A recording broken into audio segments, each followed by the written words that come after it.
The tree that never had to fight for sun and sky and air and light, but stood out in the open plain and always got its share of rain. Never became a forest king, but lived and died a scrubby thing. The man who never had to toil to gain and farm his patch of soil, who never had to win his share of sun and sky and light and air, never became a manly man, but lived and died as he began. Good timber does not grow with ease. The stronger wind, the stronger trees. The further sky, the greater length. The more the storm, the more the strength. By sun and cold, by rain and snow, in trees and good men, good timbers grow. Where thickest lies the forest growth, we find the patriarchs of both. And they hold counsel with the stars, whose broken branches show the scars of many winds and much of strife. This is the common law of life. It's Good Timber by Douglas Malloch. And as we come back to our own Yakim here, kind of locked out and isolated on his own, but for the first time in a while, he is free. He had successfully fought his way when he realized that nothing good was going to come from his captivity. There was no easy way, and the only way out was hard.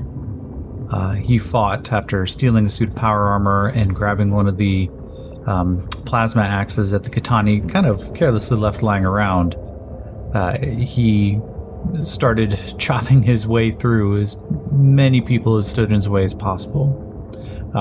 Backed up by An-Ra, who was the Alterra warrior woman who befriended him. Well, not even befriended him, decided and offered an alliance just so she could get out because she wanted the joy of owning something. And I've already forgotten her name, considering the fact that I deleted the character sheet. The woman who had been implanted, unfortunately, with a chest crab symbiote.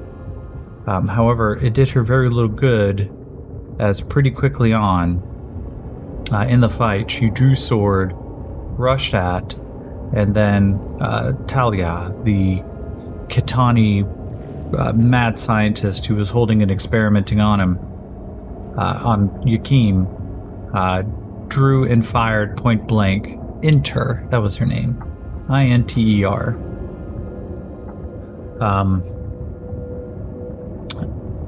Inter was quickly cut down. Talia, though, continued firing from a distance, keeping some of the others off balance as Yakim just went to work using the plasma axe, chopping down as many as he could. And in the end, it was just left between him.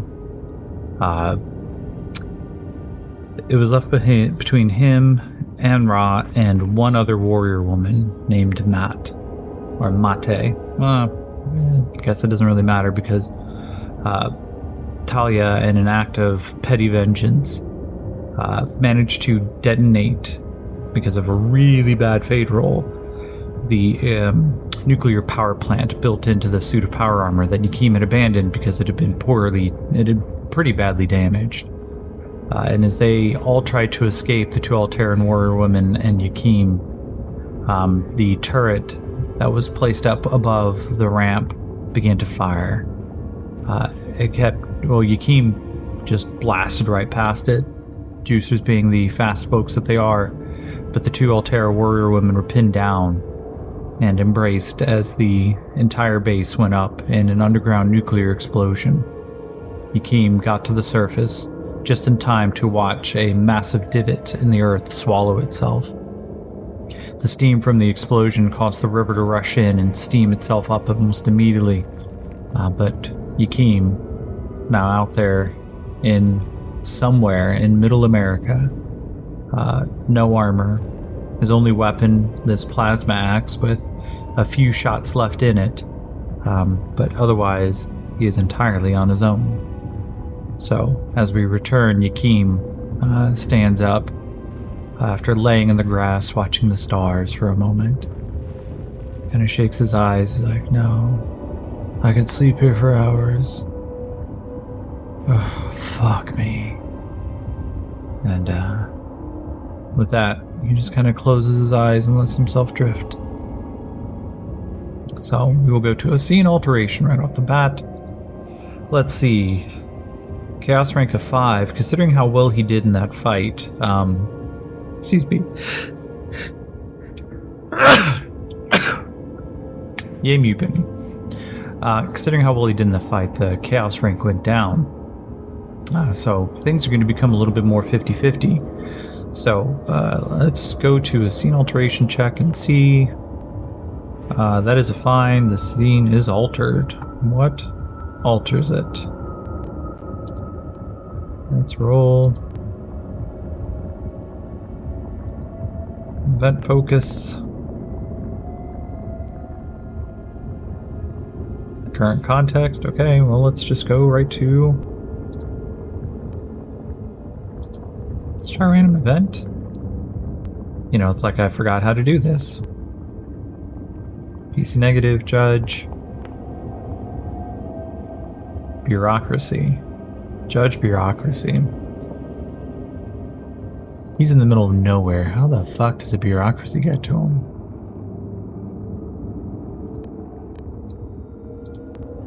Well, a bureaucracy requires a civilization. We don't exactly know where he is. So, let's ask a question. I have an idea based on where I kind of think he would be in the United States. Is Yakim near Newtown? Yes. Okay. Yeah, this makes sense. The 14, Yakim is near Newtown. He wakes up the early morning. Let's just go ahead and get him to the next day there. As he wakes up onto the next morning, 4 hours later. Actually, I'm going to say he slept 6 hours. Just out there. Picks himself up and just begins to move his feet, almost seeming to be pushing themselves forward of their own volition. He steps one foot in front of the other, the axe kind of hanging down by his side. And he goes, oh man. Fuck, what am I supposed to do? I gotta be careful. I can't let somebody find me. I'm too vulnerable of a state. So we're gonna give him a survival check. Let's grab a pretty D6 and another D6. A 2 and a 5. Okay, so that's a success. Yakim starts pushing his way through out here in the wilderness. And he keeps glancing around. He's like, man, what the fuck? Why does this look kind of familiar? He goes, oh, fuck, I know this road. There's no way. Oh, so here's an interesting fate question. Per the Sleuth here to salvage Newtown and the Juicer Uprising. They were. Okay, so this makes perfect sense to me now. Yakim starts stumbling through. He goes, oh, fuck. I'm going to give him... Let's see if we can figure this out. We'll do a common knowledge roll. While die blows up. 11 total. Yakim goes, those fucking pieces of shit. Oh my god. No fucking wonder they were so interested in juicers. No wonder they wanted to bring me in and experiment on me. They probably went through Newtown, didn't they? Fuck me. Fuck me, I wonder if they got something. He goes, we blew that place up. We blew it sky high. We made sure that the fucking CS fort couldn't have made it. Oh man, that makes me wonder. Should I go? It might be worth it. It might be worth it just to go see if I can get some gear. Fuck, I never wanted to go back. And he starts picking up his pace. Yakim starts running. I'm going to give him a stealth roll.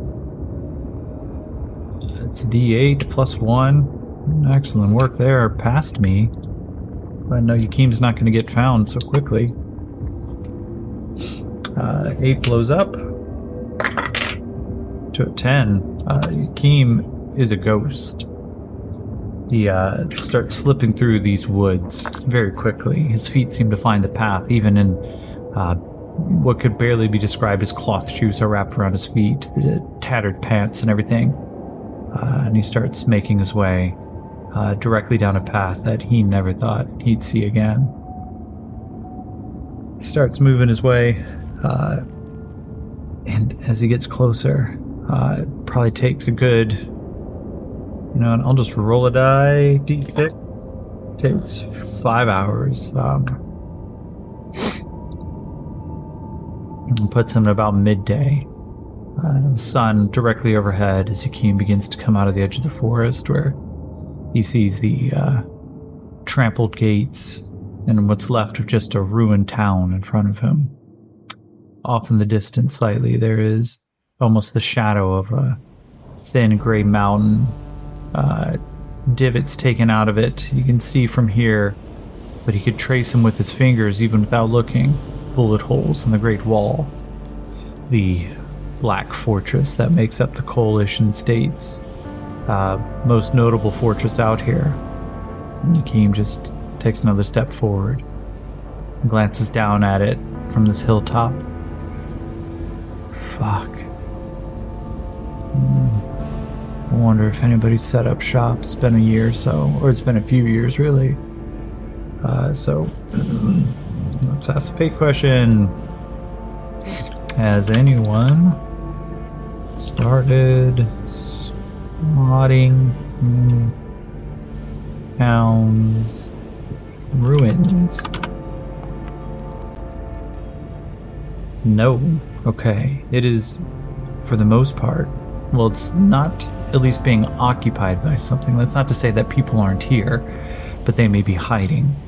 But there's no major force that came through. The Coalition States hasn't tried to take this back, which is not surprising given the fact that they are currently engaged in the siege against Tolkien. But Yakim starts plodding down, those footfalls almost seeming to resist as though gravity pulled in a different direction now. Let's try to get a little descriptions going. Freely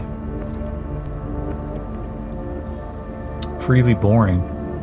Yakim finds his way through the town and can move of his own volition. Nobody really interrupts him. And then he begins poking through empty storefronts and burned out houses. Let's see if we can get a little civilization meeting. Small, large. Thanks, Dice. A lot of sense there. I will just kind of take those as two separate things. He starts stumbling through and exploring both small and large ruins. The overall space itself had been weathered, damaged. Anything of value had probably been picked over. I'm going to give him a survival roll to see if there's anything, and I'm going to say it's at -2. Given the fact that this place has probably been picked over clean. So, D6s, -2, 4 and a 2, there is nothing of value that he can find. He begins to explore and investigate as much as he can, but even to the point that some of the silverware off of tables that could have been left behind has been scrounged, used, melted down. Yakim just looks through an abandoned space. As he really begins to lock in, though, he knows he doesn't want to go anywhere.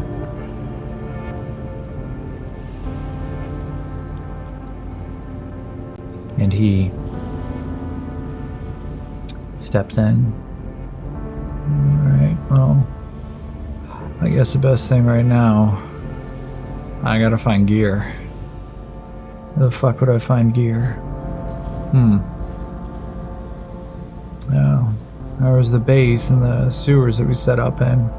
That might be a good spot, but, maybe I can go through the fort. Maybe the Coalition didn't completely loot everything. Okay, It's 50-50. I don't know. Let's see. Here's my mouse. Fake question. Is there anything left in the juicer bases? And I'm going to say this is kind of unlikely. Actually, I'm going to go so far as to say very unlikely. Exceptional no. Not only had the juicers, of course, looted everything that was in there, but as they started to make their way out, they burned, destroyed, or took, of course. Even as the victors, they were pretty still badly hurt. Hence why Julian has taken them to the point of hiding. Gear is expensive, and especially, lives of those who are trained for using juicer augmentations. It's just tougher and tougher every time. But then the last question here is there anything left in the CS fort? Anything? I know, really these are only my notes, but I still prefer, proper spelling. 73, no. Yakim, as he starts walking towards this great fort, better portion of a couple hours as he keeps moving forward. This dead ghost town in front of him. It's haunted by these memories of what he remembers. That was a dumb phrase. Let me try that one again. He is haunted by the memories of the battles fought here. The people who had fallen, the juicers, the civilians, the citizens. People who didn't deserve to be in the crossfires, but it was just more convenient to shoot. And he can't help but hear some of the ghosts as the heat flushes through his skin. He feels the warmth. It comes up under his neck, and even though right now the heat of the day is already there, he still feels it even more so. And he knows he's not long. Makes sense. God, I hope I don't fucking kick it here. That'd be so embarrassing. I fought so hard to get out. Let this not be my final resting place.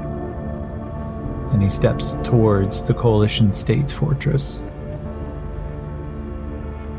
The front gates are blown open towards the fort itself.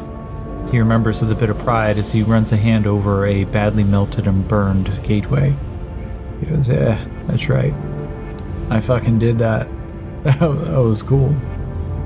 If only things are so simple so simple back now as they are then. Alright. The heavy footfalls as he goes up the road, coming from a dirt and gravel path now to the actually paved roads that make up the fort. And Yakim comes up to the double doors and can't help but look through as there are just some still black and grease stains across the area. Up front he sees what would have been a well-armed guard desk. A portion of it though is just still broken shards of mega damaged steel and just a gaping wound that had been rocketed in just to get the guards who are hiding behind it. As he steps past, he remembers the sensation watching as those two Coalition state troopers, armed up, heavy machine gun ready to fire, as the rocket impacted on them as they came past the UAR-1 enforcer that he had fought. The heavy shards of armor and probably long gone bone still remain, and his feet kind of kick through them and pushes on into a much larger area. The office is set up so that way interrogations can occur right next to the front gates. And he steps through, peering in, looking over computer systems that had been damaged, broken, shattered in the orgy of violence that usually occurs after the occupying force decides to leave. You can see where jackets left up on hangers no longer have an owner. and keeps moving forward. Yakeem, as he kind of looks at one, thinks, I could probably use something over my chest. Fuck that, I ain't wearing something with those lightning bolts on him though. And he steps around what would have been a perfectly serviceable field jacket, just with the intention of knowing that he's not going to wear anything that the Coalition would have put on him.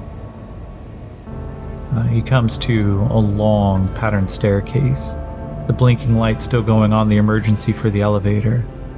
And he looks up and he looks down. He goes, officers probably would have had their fucking fancy little gala style offices up there. But I remember the hidden facilities in the basement. If I'm looking for gear, best go up, huh? And we're gonna give him... Yeah, I'll do another common knowledge roll here. Oh shit, 1 and a 1. That's not good, Yakeem. He doesn't have anything that could possibly, have a technical malfunction right now. But he takes a step, he goes, fuck, maybe I'll take the elevator. And as soon as he steps a foot on it, there's a... I'm gonna make him take an agility check. Let's see, is he so tired and just so kind of done with the shit that he would intentionally step onto a potentially broken elevator. That's a 1, but it's a good thing that wild die is a 5. Yakeem, in just a split second, steps back as the elevator just... the cable snapping up top, and he feels it. A dust cloud and shattering remnants come splashing up towards him. He steps back as he hears the clink of metal on metal. And he just kind of looks down for a second. He's like, oh shit. Hope nobody was down there. That would have sucked. Alright. Well, I guess I'm taking the stairs. And he starts patterning his way up.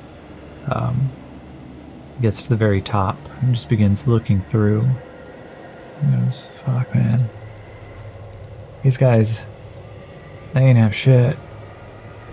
He goes, I figured the officers would have had, I don't know, maybe some guns or something, but oh, that's nothing. Is there loot? Scavenge. Okay, let's try that. Beauty. Beauty enemies. Beauty enemies. I have an idea. Let's get to objects.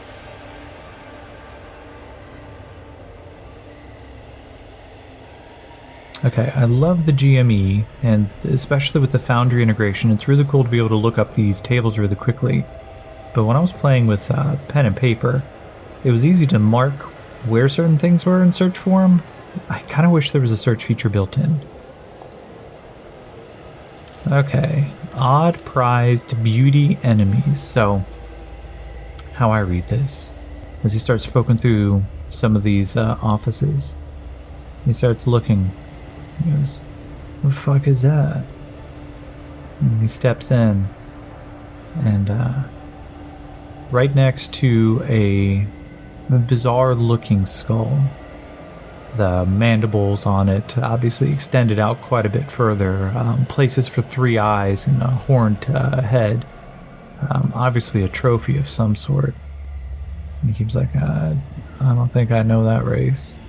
But right next to it, he looks and he's like, that's fucking weird. Is that a snow globe? And he picks it up, and sure enough, the liquid just kind of like moves in a slightly organic matter. Little dust motes at the bottom begin to swirl up, and he flips it upside down, childish-like, swirls it around a second, and then plops it back down like an empty shot glass.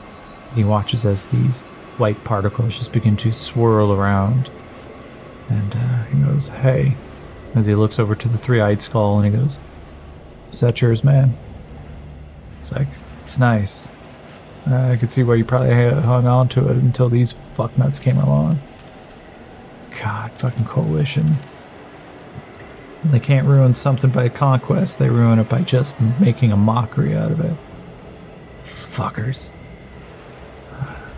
Kind of goes over, sees a coat hanging up on a coat hanger, and just act of petty vengeance, he just knocks it over with one hand. He goes, yeah, pick up your fucking coat now. He descends and gets down next couple of floors. Looking through, finds nothing of value.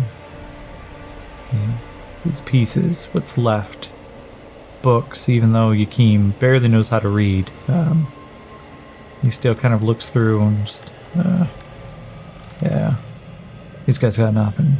Somebody came through here already. Fuck. Alright. Yeah, I guess I can go look in that basement again. Maybe I can find like a dead body or something. I hate this. Fuck, I don't want to go down there. God, why couldn't this place have been reoccupied? I would love to be able to walk into a department store right now. Shit, fuck on me, huh? Alright. He hefts the axe again in his hand, and he starts stepping down those stairs. They go dark very quickly. He activates the plasma axe, and it begins to radiate a bit of a cool blue light. He uses it, sweeping it side to side. And I'll ask another fake question here. Can Yakim find a flashlight? A flashlight.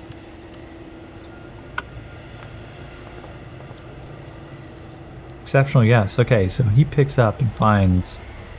let's see, is there one in here? Excellent. He picks up a flashlight. Provides almost a 60-foot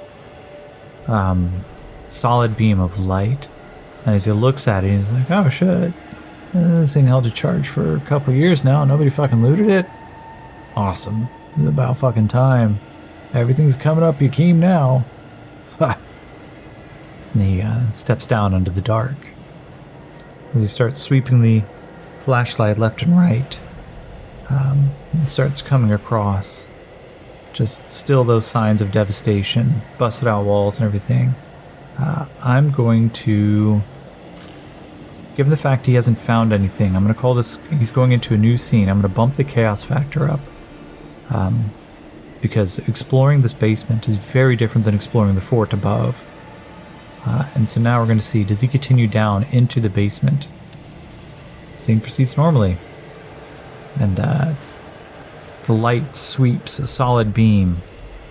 And Yakim immediately starts looking around. Are there any bodies down here?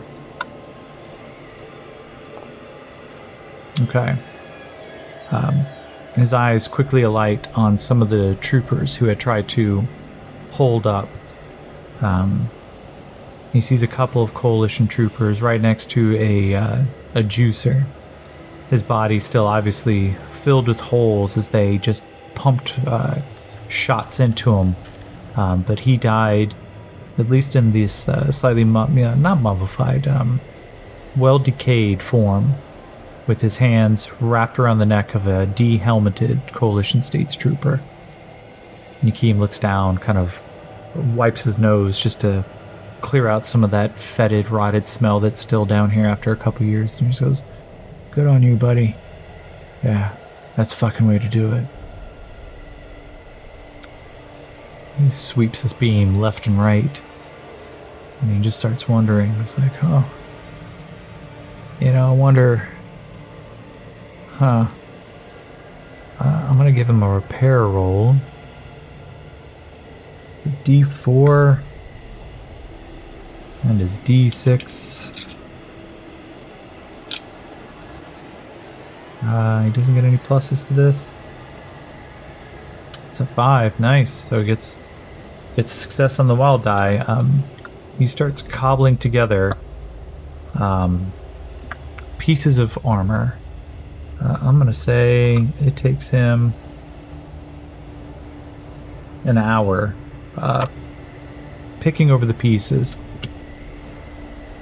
So what are the rules for that? I remember reading them in, I want to say it was the Savaged, or the Tomorrow Players, whatever, the field manual. Let's see if there's something about salvage armor.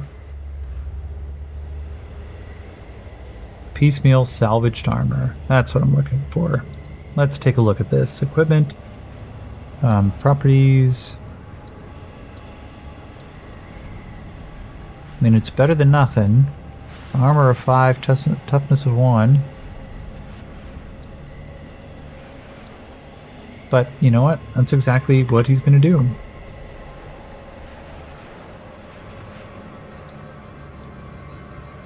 He quickly starts putting some of these pieces together. He tries to like bolt on a piece here, slap on another piece there. Shoulder from Dead Boy armor, chest plate from what looks like maybe a lightly armed juicer, and it's just enough to kind of make him feel a little bit more comfortable. It's not great, right? His toughness goes up to a 14, which is better than the 8 it was before, but you know, given the fact that the average laser rifle here does 3 to 4d6 damage, it could be bypassed pretty quick, but it's better than nothing. And as he continues moving forward, he's like, it'd be too much to find a fucking las rifle or something. Alright, let's roll the fate to see if it's even a possibility. Scavenge. New normal.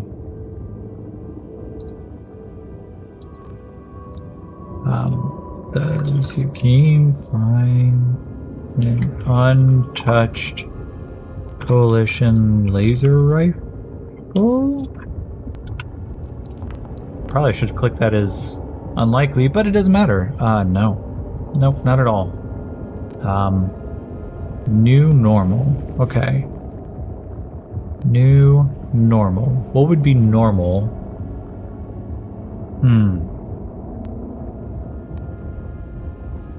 Maybe he finds...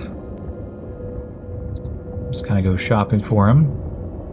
Does he find a CS pistol? Okay. So that's a thing, at least.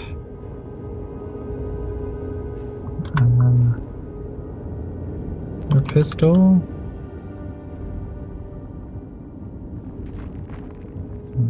Yeah, we'll say it's a C18, older style pistol. Provided pretty much only to officers, but he picks one up, examines it. It, of course, is completely unloaded. And put it in his offhand. But as he looks, it's never been used. He looks over to the body that was holding it. The officer's emblem and the pips on the shoulder still there. And he just goes, "Yeah, you didn't even fire this thing. Ha! Fucking cowards." And as he does, you know, I am interested in pulling in a random event. I don't think things are entirely normal down here. So let's see what this random event looks like. New NPC. Praise. Balance.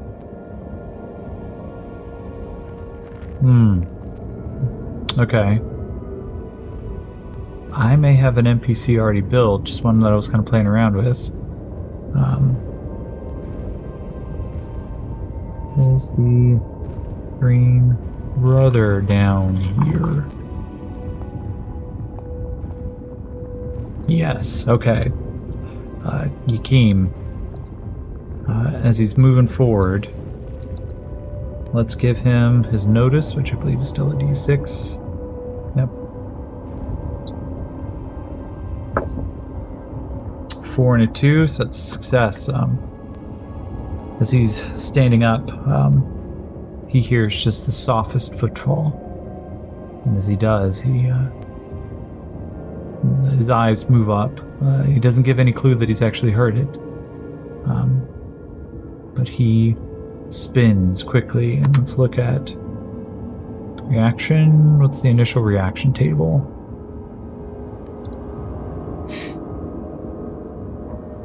Okay, 2d6.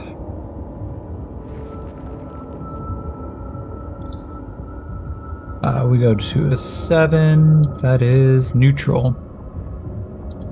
Character is neutral, and as Yakeem turns and spins, the gun's already in his hand as this half-elf approaches.